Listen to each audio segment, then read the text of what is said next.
자, 우리 또 시작하도록 하겠습니다.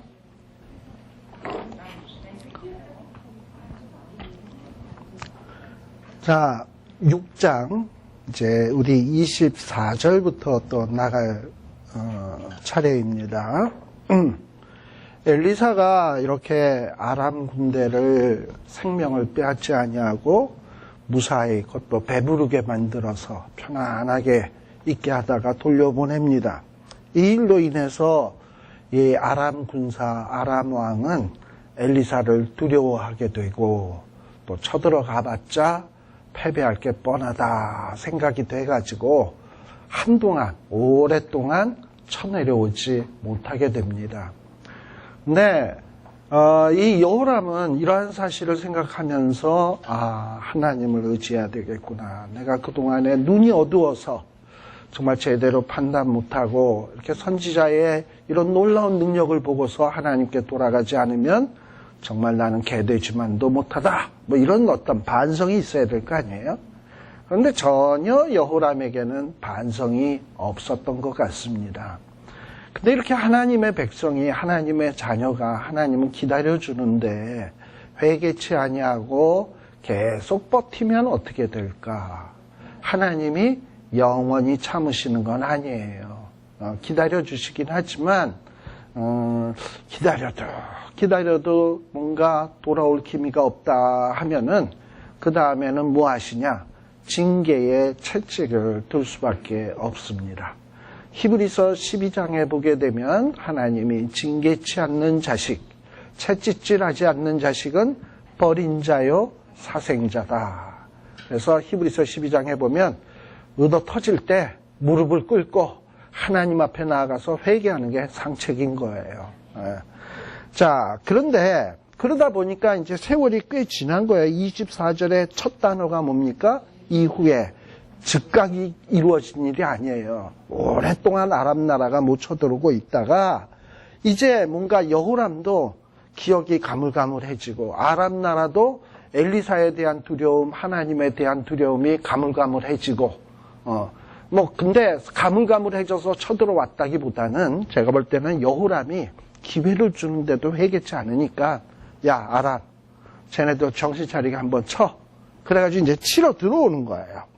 그래서 어떤 일이 벌어지냐? 온 군대를 모아가지고 사마리아를 에워싸게 된다.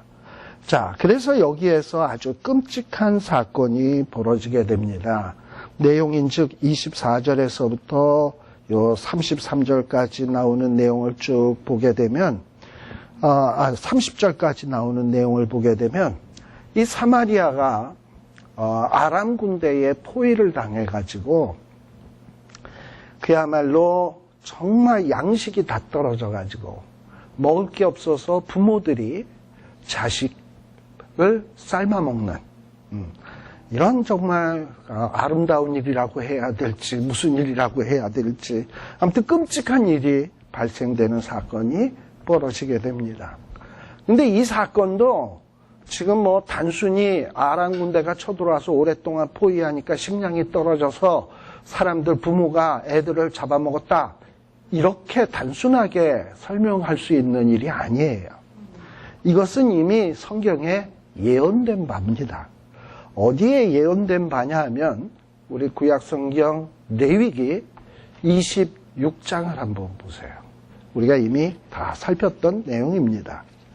레위기 26장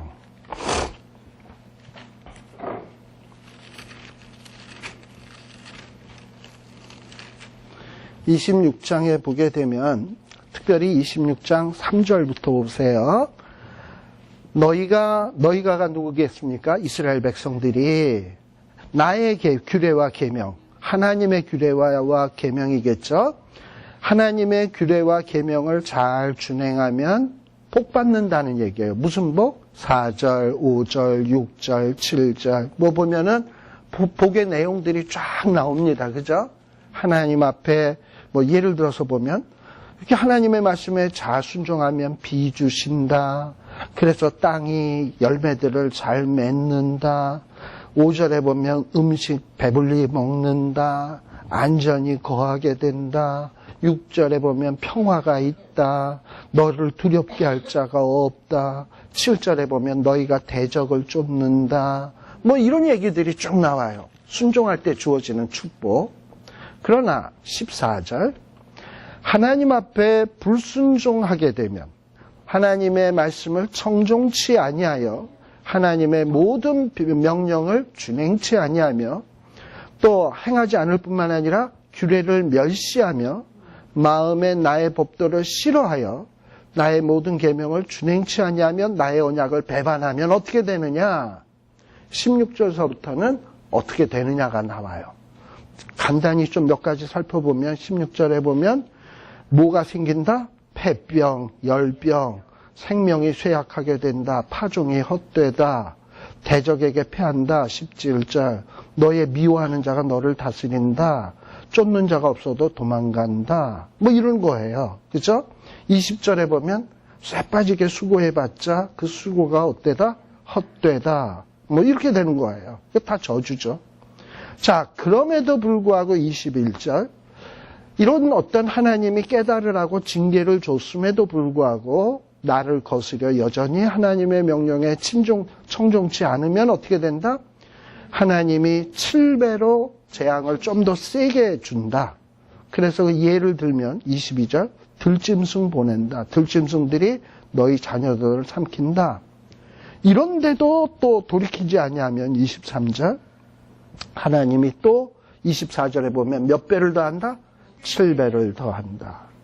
그래서 이러면서 청종치 않으면 7배 더한다, 7배 더한다 이러는 거예요. 근데 하나님이 뭐 계속 7배 그래서 영원히 7배 더하냐? 그것도 어느 단계에 가면 스탑되는 때가 있어요. 근데 여러분들이 보세요. 27절에 보면 너희가 이같이 될지라도 내게 청종치 아니하고 내게 대항할진대 내가 진노로 너희에게 대항하되 너희의 죄를 인하여 7배나 더 징책하리니 너희가 뭘 드신다? 아들의 고기를 드실 것이요 딸의 고기를 먹을 것이며 이러면서 드디어 부모들이 애 잡아먹는 일도 가게 된다라는 거예요. 그러니까 부모들이 애 잡아먹는 단계까지 가려면 꽤 몇 단계를 간 거죠. 자, 이미 일찍이 하나님은 아합 시대에서부터 엘리야 선지자를 통해서 여러 기적을 보이고 돌이킬 걸 권고했어요.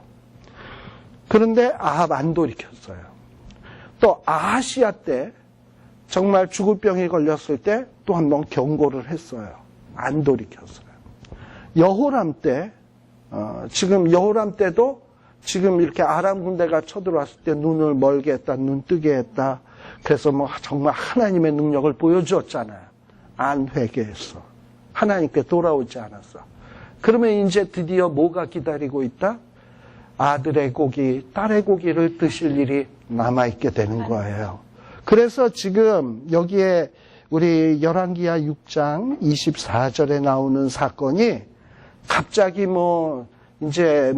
여호람 왕, 아람 왕이 이전에 엘리사이가 혼난 거가 치매가 걸려가지고 기억력이 희미해져서 쳐들어왔다기보다는 이건 뭐냐? 여호람 왕이 계속해서 안 돌이키니까 이제 하나님께서 레위기 26장에 예언한 대로 네가 이제 아들의 고기를 드실 때가 됐구나.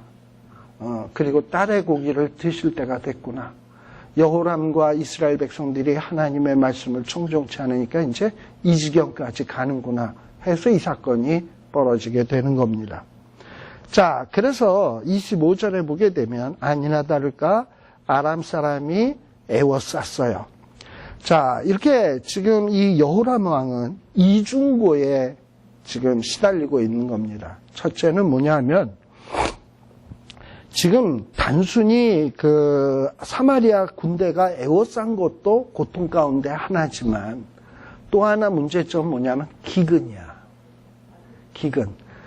사실 사마리아 성을 애워쌌어도 성 안에다가 양식을 비축해두고 물을 많이 넣어두면 버틸 수 있어요. 그런데 문제는 기근이라서 양식도 없고 물도 없는 상황에서 적들이 포위하고 있으니까 뭐 성 밖에 나가서 어디 음식을 구하러 나갈 수가 있어야지. 그러니 성 안에서 더 이상 먹을 걸 물도 없고 양식도 없으니까 완전히 포위는 당했지, 양식은 없지, 이런 이중고에 시달리다 보니까 이러한 끔찍한 일들이 벌어지게 되었다라는 거예요. 그래서 어떤 일이 벌어졌냐? 25절에 성이 크게 줄여서, 성중이 크게 줄여서, 이 성중이 크게 줄었다는 것은 성 안에 있는 모든 사람이 크게 지금 굶었다는 거죠. 자, 그런데 어느 정도로 상황이 심각하냐? 나귀 머리 하나에, 여러분들 나귀는 우리 성경 레위기 11장에 보시게 되면 정한 짐승, 부정한 짐승, 부정한 짐승. 왜요? 구분 있지만 나귀는 대속임질을 하네. 부정한 짐승이야. 이건 먹어서는 안 되는 거야. 그쵸? 그런데 뭐 이것도 뭐 나귀 갈비, 나귀 안심, 뭐 나귀 꽃등심도 아니고 나귀의 뭐다? 머리. 이건 살도 없는데 여기는. 그죠? 진짜 제일 한심한 데예요. 나귀는 부정한 짐승이라서 먹어서도 안 되는데 거기에서도 나귀 갈비도 아니고 희부짝도 아니고 안심도 아니고 뭐다? 머리. 제일 시원치 않은 부분이 값이 얼마냐? 그 나귀 하나에 은 80세겔. 감이 안 오죠? 은 한 세겔이 노동자 4일치 품삯이야. 그러니까 은 한 세겔이 풀타임으로 노동자 4일을 일해야 은 한 세겔을 받아. 그러면 4일치 품삯이니까 4, 8, 32. 그러면은 은 80세겔은 노동자 며칠의 품삯이다? 320일. 4, 8, 32. 거기서 안식일 빼고. 그러니까 은 80세겔이라는 게 노동자가 1년을 꼬박 풀타임으로 해서 어디다 쓰지 않냐고 저축해서 모은 돈이 나귀 머리 하나 사는 값이란 말이에요. 그러니 값이 얼마나 지금 인플레가 된 거예요? 엄청난 가격인 거예요. 그 다음에 거기 보면 합분태, 제 성경은 옛날 성경에서 합분태로 나옵니다만 아마 개역 개정에서는 뭐 조금 지저분한 용어로 나올걸? 비둘기 똥. 비둘기 똥으로 나와요. 합분태가 비둘기 똥이야. 그러니까 비둘기가 곡식이 맛있으니까 씹지도 않고 꿀떡꿀떡 생기다 보면 이제 그 쌀알갱이 같은 게 그대로 있다가 응가했을 때 쌀알갱이가 소화 안 되고 나달로 이렇게 톡톡톡톡 떨어질 수 있잖아요. 그거를 물로 씻어서 이렇게 모아가지고 밥해 먹기 위해서 모은 거, 그거 합분태. 아시겠어요? 비둘기 똥. 한 갑에 은 5세겔. 그럼 며칠치 품삯 이게? 20일. 4, 5, 20. 20일 동안 꼬박 일해봐야 한 갑에 비둘기 똥 얻어.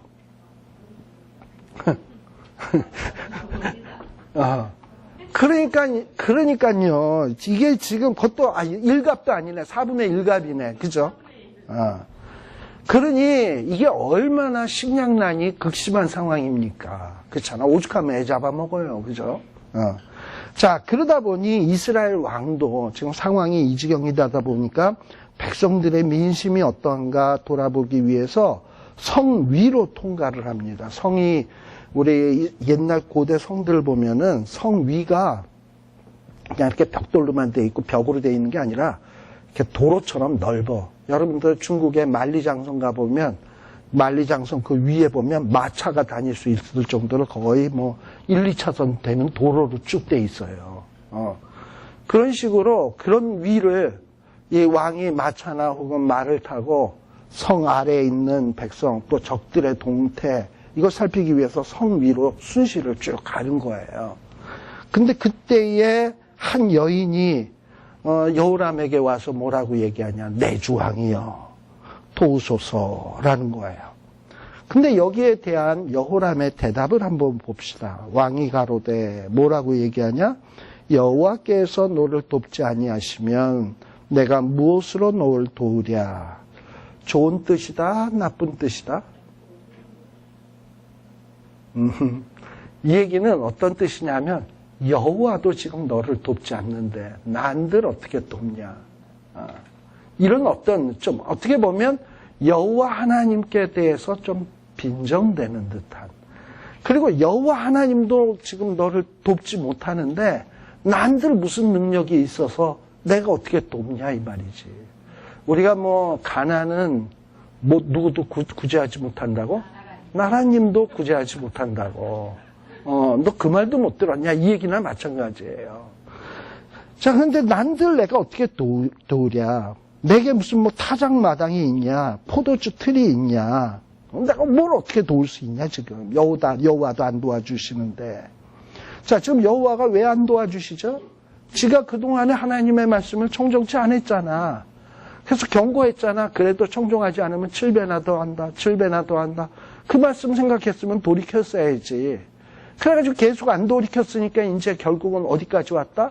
자식고기 드실 상황까지 오게 된 거 아닙니까? 그러면 여호람은 그때 그 레위기 26장의 말씀을 생각하면서 이 원인이 무엇 때문이구나 생각을 하고 돌이켰어야지요. 자, 그러면서 이제 이 여호람 왕은 이 여인에게 얘기합니다. 좌우당간 네가 어쨌든 지금 나보고 도와달라 그러는데 난 뭐 도울 능력도 안 되고 내가 포도주 틀도 없고 타작마당도 없고 여호와도 안 도와주시는데 난 도울 능력도 없지만 좌우당간 뭔 일이냐 물어본 거예요. 28절에. 그랬더니 이 여인이 대답하기를 이 여인이 대답하되 아마 여인 둘이 왔나 보죠. 이 여자가 내게 이르기를 아들 내놓으라 그런다. 그리고 아들을 내라. 우리가 오늘 먹고 내일은 내 아들을 먹겠다. 그래서 우리가 드디어 내 아들을 삶아 먹었더니 이튿날에 내가 저 여자한테 내 아들을 내라. 우리가 먹으리라 그랬더니 이 여자가 애를 안 내놓네요. 이러고서는 내 아들은 이미 잡혀 먹었는데 얘는 안 내놓으면 어떡합니까? 이러고서는 막 그냥 왕에게 하소연을 하니까 이 왕이 어떡합니까? 그 여인의 말을 듣고 뭘 찢었다? 자기 옷을 찢었다. 옷이 뭔 죄입니까? 옷을 찢을 게 아니라 그동안에 자기가 하나님 앞에 회개하지 못해서 이런 일이 초래한 것을 생각하고서는 자기의 마음을 찢으면서 하나님 앞에 회개를 해야지. 엉뚱한 지 옷을 찢고 있어. 그리고서는 또 성 위로 지나갈 때에 백성이 본즉 속살에 뭘 입었다? 굵은 베옷을 입었다. 왜 입었을까요?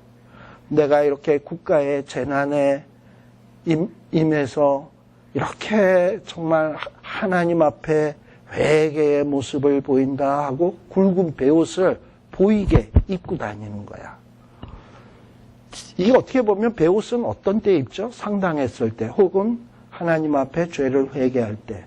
자, 그러면 이때 이 여호람의 마음은 진심으로 하나님 앞에 회개하는 마음이 있다? 없다. 그냥 백성들 앞에서 회개하는 척 이것만 보여주기 위해서 굵은 베옷을 입고 다니는 거예요. 자, 이렇게 이 여호람의 이 겉모양이 진정한 회개의 모습이 아니다라는 것을 알 수 있는 것은 31절이에요. 이 여호람 왕이 이 말을 하는 걸 보면 이 여호람이 아직도 멀었구나 라는 것을 알 수 있어요. 이 여호람 왕은 뭐라 그러냐? 사밧의 아들 엘리사의 머리가 오늘날 그 몸에 붙어 있으면 하나님이 내게 벌 위에 벌을 내리실 줄아. 그러니까 뭡니까? 엘리사는 죽여야 되겠다라는 거지. 아니 죽어야 될 놈이 지금 누굽니까? 근데 죽어야 될 놈이 정말 살아있어야 될 사람을 죽여야 될 놈이라고 얘기를 하고 있는 뭔가 주객이 전도된 뭔가 잘못된 이런 모습을 보이고 있는 거예요. 자, 그러면서 이렇게 그 엘리사는 정말 겉으로만 회개하는 척을 했지. 그것도 백성들이 보니까. 근데 이러한 모습은 우리가 또 이 앞에서도 그런 모습이 있었던 거 기억하시나요? 사울 왕 때 사울 왕이 블레셋 사람하고 전쟁을 하는데 백성들 앞에 보이기 위해서 우리가 전쟁에 이길 때까지 모두 다 금식하자. 이 금식하는 것을 어기는 자에겐 화가 있을지라. 이러고 얘기를 했었죠. 그러고서는 금식을 한 거예요. 진짜 이때 이 사울이 하나님을 의지하는 마음으로 금식해야 우리가 전쟁에 이길 것이다 라는 생각을 해서 금식을 선포했습니까? 아니면 백성들 앞에서 내가 이렇게 신앙이 좋은 사람이야, 나는 전쟁을 할 때 금식을 하는 사람이야, 이런 거를 쇼하기 위해서 한 걸까요? 쇼죠. 요즘 뭐 한국에서 우리 문재인 대통령이 이거 인터넷에도 나오는데 해도 되나 모르겠네. 백성들하고 소통을 굉장히 중요시 하잖아요. 박근혜 대통령은 소통을 잘 못했기 때문에 무능한 대통령이다, 그냥 지뿐이 모르는 대통령이다 욕을 먹었잖아요. 그런데 뭐 문재인 대통령은 소통을 지금 굉장히 중요시 하다 보니까 이 소통을 너무 인위적으로 하다 보니까 뭐가 돼버렸냐면 쇼통이 돼버렸어. 소통이 아니고 쇼통. 그래가지고 또 이렇게 또 구설수에 또 오르고 있습니다. 예를 들면은. 근데 이제 좀 참 안타까운 것은 이분은 모든 정책이 영화를 보고 결정을 해. 영화를 보고. 그래가지고 처음에 본 영화가 뭐냐면 판도라라고 하는 영화가 있어요. 뭐 원자력 무슨 발전소가 파괴돼가지고 오염되는 이걸 보고서는, 그 영화를 보고서는 놀래가지고 우리 대한민국의 원자력 발전소 해체해야 되겠다 해가지고 한참 또 그런 문제가 있었잖아요. 또 택시 운전수 보고 은혜를 받아가지고 광주 사태를 다시금 재조사해야 되겠다 해가지고 또 한참 또 난리를 치고 계시잖아요. 이러면서 영화를 보고서, 영화는 영화지, 영화를 보고 어떤 정책을 해서야 되겠습니까? 그러면서 뭔가 뭐 이렇게 좀 그런 듯한. 지금 근데 여호람이 뭐냐? 배옷이 보이게, 쇼통, 백성과 배옷이 보이게, 그리고 보이는 옷을 찢어, 안 보이는 마음을 찢어야 되는데 이건 안 보이니까 보이는 옷을 찢어. 이러면서 뭔가 내가 이렇게 하나님 앞에서 나라를 위해서 회개한다 이러지만 하나님이 거기에 속아 넘어갈까요? 절대 안 속아 넘어가지요. 네. 그러면서 실질적으로는 이 여호람 왕은 무슨 생각을 하느냐? 엘리사를 죽여야 되겠다. 엘리사에게 머리가 오늘 여기 붙어 있으면 하나님이 내게 벌 위에 벌을 내리시기를 원한다 라는 얘기예요. 이 말하는 거 보면 누가 좀 생각나지 않습니까? 또 보통 부전자전이라는 말을 씁니다만 이거는 모전자전이라고 쓸 수 있어요. 여호람의 어머니가 누구? 이세벨. 이세벨이 우리 그 갈멜산에서 엘리야 선지자가 놀라운 어떤 하나님의 능력을 체험하지 않습니까? 불이 내려서 제단이 다 타고 그러면서 거기에 보면 바알 섬기는 자 400, 아세라 850명의 거짓 선지자들이 있었잖아요. 백성들하고 너희들이 언제까지 머뭇머뭇하려느냐, 섬길 자를 택하라 해가지고 엘리 야편에 딱 서가지고 그때 그냥 가서 다쳐가지고 바알 섬기는 자들 죽이잖아요. 그런데 그 이야기를 아합이 뽀로로 달려와서 이세벨에게 고자질을 딱 했죠. 이세벨이 그 소리를 듣고서는 뭐 했습니까? 오늘날 엘리야의 머리가 붙어 있으면 하나님이 내 벌 위에 벌을 내리시거든요. 이러고 이따위로 얘기를 했거든요. 딱 그 어머니의 그 아들이라고.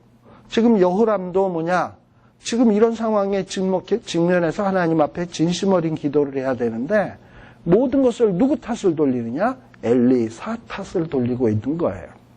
자, 그러면 왜 여호람은 엘리사 탓을 돌리냐? 여호람의 합리적인 생각으로 볼 땐 이게 맞아. 왜냐? 엘리사가 그때 사마리아의 아람 군사들을 데리고 와서 싹 다 죽였더라면 지금 이 아람 군대가 또 쳐들어올 수 있었을까? 없었다. 엘리사가 그때 싹 다 죽였더라면 이런 일이 발생 안 됐을 텐데 이 엘리사가 그때 이걸 살려주는 바람에 지금 우리가 이 지경이 되었다라고 생각을 하는 거예요. 그래서 지금 우리가 이 위험에 처하게 되었다라는 생각을 하게 된 겁니다. 저도 그래서 이 글을 읽고 요 성경 말씀을 읽고 좀 이런 생각을 해봤어요. 현재 우리 한국의 북핵 위기, 진작에 우리 한국이 북한을 도와주지 않았더라면, 그래서 뭔가 북한을 도와주는 자금을 보낸다든지 햇볕 정책으로 그랬더라면 핵무기가 안 만들어졌을 텐데, 근데 그때 왜 도와줘가지고 지금 이 고생을 하는 것 아닐까? 이게 지금 우리의 합리적인 생각입니다. 많은 또 보수주의자들이 생각하는 그런 거예요. 저도 그렇게 생각을 해왔어요. 그런데 가만 생각해 보니까 그게 아닌 것 같아. 문제는 우리가 도와줘서 핵무기로 돌아오는 게 아니라 우리 한국 교회나 하나님의 백성들이 정신을 안 차리고 있었던 거야. 그래서 지금 하나님께서 이 위기를 통해서 우리가 무릎을 꿇고 진심으로 마음을 찢고 그리고 하나님 앞에 회개하기를 하나님이 원하시는 것이지, 지금 이 지경이 된 것은 누가 햇볕 정책으로 돈을 대줬니, 뭐 누가 뭐를 해서 지금 이 위기에 왔니, 책임을 따질 일이 아니라 이 말이에요.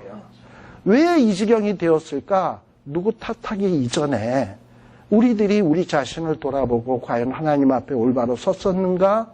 내가 올바로 신앙을 했었는가? 이런 생각을 하고서 신앙적으로 하나님 앞에 돌아오는 운동이 일어나야지, 지금 이 지경이 된 건 누구 탓? 뭐 문재인 대통령 탓, 김대중 탓, 아니야 이명박이야, 뭐 아니야 뭐 박근혜야, 아니야 무슨 뭐 누구죠? 노무현이 뭐 이러고서는 한다고 문제가 해결이 될 거냐? 아니에요. 모든 문제의 해결의 열쇠는 누가 갖고 계시느냐? 하나님이 갖고 계신다는 거예요. 근데 이 여호람의 지금 판단은 뭐냐면, 딱 오늘날 우리 소위 지성인이라는 사람은 그동안에 일어난 정치적인 것들 때문에, 정치적인 어떤 정책들을 보면서 이거는 누구 때문에 이 일이 자초된 거야. 어떻게 보면 맞죠. 그러나 우리가 좀 더 신앙적인 눈으로 깊이 봐야 돼. 모든 어떤 재난이나 복음, 화와 복음, 생사, 화, 복음, 세상의 정치가 주관하는 게 아니고 하나님이 주관하신다라는 이런 믿음의 눈으로 우리가 바라볼 수 있어야 돼요. 그래서 어떤 화나 어떤 나에게 고통의 문제가 왔을 때는 어떤 뭐 합리적으로 따지기 이전에 일단 하나님 앞에서 내가 무슨 문제가 없는가, 잘못한 것이 없는가, 이걸 생각해보고 잘못한 것이 있다면 진심으로 무릎을 꿇고 회개하는 운동으로 돌아가야지, 그렇지 아니하고 이 모든 잘못의 책임을 누구한테 돌리고 저놈은 죽여야 돼. 죽이면 문제가 해결이 됩니까? 엘리사를 죽였다고 칩시다. 아람 군대가 돌아가나요? 쳐들어왔는데 포위를 푸나요? 엘리사를 죽이면요? 아니잖아요. 그런데 꼭 사람들은 무슨 문제 해결을 이상한 식으로 푼다니까. 이러면 안 되는 거예요. 자, 그런데 이 여호람 같은 경우에는 뭐냐? 저 엘리사의 머리가 오늘 몸에 붙어 있으면 하나님이 내게 벌이에 벌을 내리실 줄 알아. 거기다 누구까지 팔아? 하나님 이름까지 팔고 있어. 자, 그런데 그때에 32절, 그때에 이렇게 여호람 왕이 살기 등등해서 엘리사를 죽이려 하는 그때에 엘리사는 어디 있었냐? 집에 있었어요. 누구와 함께 있었냐? 장로들과 함께 있었어요. 여기서 이 장로님은 교회 장로님들을 얘기하는 게 아닙니다. 백성 각 지파의 우두머리들을 얘기하는 거예요. 지도자들. 그러니까 이 지도자들도 지금 사마리아가 아람 군대의 포위가 되었고, 그리고 뭐 기근이 극심하고, 그리고 막 부모들이 애를 잡아먹는 이런 끔찍한 상황에 처해 있지 않습니까? 그러니 이 문제를 어떻게 해결해야 될 것인가 서로 아이디어를 모으고 대책회의를 할 거 아니에요. 그런데 여호람 왕을 찾아가니 저 인간에겐 무슨 대책이 없을 것 같아. 그러니 당시에 가장 존경받는 인물이 누굽니까? 이 엘리사 아니야. 그래서 엘리사와 모여서 엘리사의 집에서 대책회의를 하고 있는 거예요. 그런데 갑자기 엘리사 선지자가 무슨 얘기를 하고 있냐? 함께 이렇게 앉아 있다가, 야, 여러분, 지금 여호람 왕이 자기 처소에서 나에게로 사람을 보내었습니다. 이 사람은 아마 참수부대 사람을 보낸 것 같아요. 그러면서 이 참수부대를 보내서 나를 죽이러 온 것 같습니다. 라고 얘기를 하는 거예요. 그리고 그 사자가 이르기 전에 엘리사가 장로들에게 이르되 뭐라 그러느냐. 자, 너희들도 지금 저 사자가 오는데 그것을 알고 있냐. 근데 여기에 보면 뭐라고 표현을 하냐면 너희는 이 살인한 자의 자식이 내 머리를 취하려고 사람을 보내는 것을 보느냐라고 얘기하죠. 엘리사는 이게 영적인 눈으로 보이는 거야. 저기 지금 살수를 보내는 게. 근데 이걸 보낸 사람은 누굽니까? 여호람이에요. 근데 여호람을 뭐라고 표현을 하느냐? 살인한 자의 자식. 여기서 살인한 자는 누구겠습니까? 자식이 여호람이니까? 아합.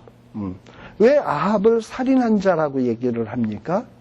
아합이 나봇의 포도원을 침 뚝뚝 흘리다가 거짓 증거를 들이밀고 거짓 증인 세워서 나봇을 죽이고 포도원을 빼앗지 않았습니까? 그게 아합은 살인한 자인 거야. 바로 그 살인한 자의 자식이 또 살인을 하려고 내 머리를 취하려고 사람을 보낸다라는 이런 뜻입니다. 근데 또 여기서 살인한 자의 자식 하는 것은 지금 제가 설명드린 것은 아주 직접적으로, 직설적으로 설명한 거고 간혹 이런 표현도 있어요. 우리 주님께서, 예수님께서 바리새인들과 서기관들을 지칭할 때 독사의 자식들아 라고 얘기를 합니다. 자, 여기서 그러면 바리새인들과 서기관들의 아버지 엄마는 독사다. 맞다? 아니잖아요. 그 얘기는 뭐예요? 이것들은 아주 나쁜 놈이다라는 걸 강조하기 위해서 독사의 자식이라는 표현을 쓰는 거죠. 그런 면에서 살인자의 자식 한다면은 꼭 아합을 지칭해서가 아니라 이렇게 여호람은 악한 자다. 살인하는 자의 자식일 만큼 악한 자다. 우리가 보통 어떤 사람을 가리켜서 개자식아 이러고 얘기를 하잖아요. 그 사람의 아버지는 개다? 그러니까 아주 하잘것없는 존재다. 라는 것을 표현해서 개의 자식이다 그러지 진짜 그 사람의 아버지가 개라는 얘기는 아니지 않습니까? 그러니까 어떤 이런 비유적인 뜻으로 살인자의 자식이 지금 나를 죽이려 한다. 둘 다 이게 가능한 해석이 아닐까 싶어요. 뭐 그런 어떤 지금 해석을 하고 있는 겁니다. 자, 어쨌든 이 살인한 자의 자식이 내 머리를 취하려고 사람을 보낸다. 그런데 너희는 이 살수 사자가 오거든 문을 닫아라. 그리고 문 안에 들이지 말아라. 그래서 못 들어오게 문을 막으라는 거죠. 그런데 엘리사가 여기서 또 하나 들은 게 있어. 주인의 발소리가 그 뒤에서 나지 아니하느냐. 뭐 하나를 또 들었는데 주인의 발소리를 들은 거예요. 누구의 주인이냐면 지금 이 사자들이 오고 있잖아요. 근데 그 사자들의 주인 누굽니까? 여호람. 그러면 여호람이 왜 이 사자들의 뒤를 따라서 왔느냐라는 거예요. 성경에는 자세히 나와 있지는 않습니다만 많은 성경학자들은 어떻게 해석을 하느냐 하면 아마도 이 여호람이 엘리사를 죽이러 사람을 보냈어요. 그런데 어떤 하나님이 역사를 했는지 아니면 엘리사의 여호람 왕의 마음에 급격한 변화가 일어나서 내가 뭐 하는 짓이야? 엘리사가 그동안 나를 도와준 게 얼만데? 내가 엘리사를 죽이러 사람을 보내? 엘리사가 어떤 사람인데? 불병거와 불말이 그냥 산에 둘러 진치는 사람인데 내가 저자를 어떻게 이겨? 내가 이러다간 제명에 못 살지.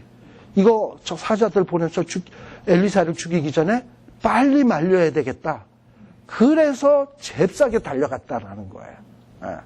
근데 그 사실도 지금 엘리사는 다 알아. 보지도 않고 다 알아. 그러니까는 저 여호람이 뒤따라오기 전까지 따라와서 만날 때까지는 너희들이 시간을 벌고 문 열지 말아라. 아마 여호람이 딱 와가지고서 스탑 참수하는 거 스탑 큰일 나 이러고서는 말릴 것이다라는 걸 이미 알고 있는 거예요. 이러고서는 스탑을 시킨 거예요.